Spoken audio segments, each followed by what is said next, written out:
Le musée d'art de Joliette subit les conséquences, depuis un an, de la pandémie de la COVID-19.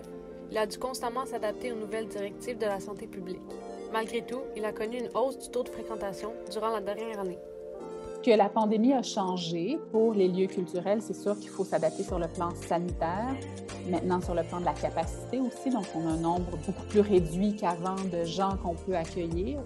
Alors ça change un peu la façon de faire nos prévisions de visiteurs. Nous, c'est pas tant un problème, on n'est pas comme une salle de cinéma ou comme une salle de spectacle avec un nombre X de places assises pour une représentation d'1h30, 2 heures. Nous, c'est assez grand, donc pour l'instant, la baisse de la capacité, en fait la capacité maximale qui est réduite à cause de la pandémie, ça ne réduit pas nos résultats pour le moment. Parce qu'il faudrait qu'il y ait beaucoup de monde pour qu'on atteigne la pleine capacité, comme on est très grand. Durant la dernière année, plusieurs ont constaté que l'art était quelque chose de réconfortant. C'est quelque chose qu'on sentait durant la pandémie aussi, là, que les gens avaient ce besoin-là de se ressourcer ou de se retrouver à travers la culture, les arts et tout.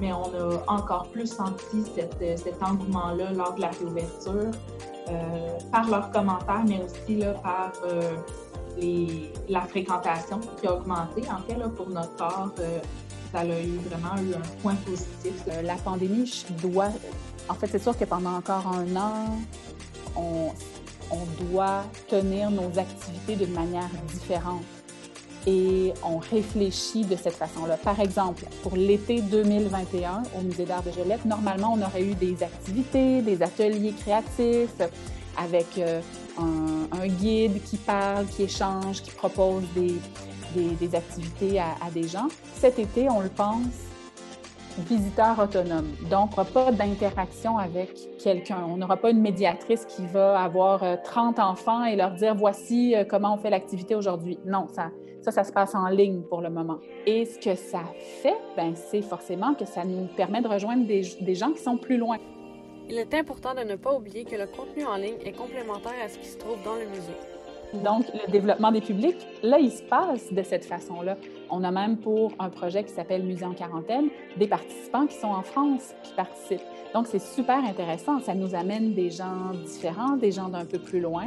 Donc, comment on va l'orchestrer, comment on ne peut pas tout faire. On ne peut pas faire 1000 choses en présentiel, 1000 choses en ligne.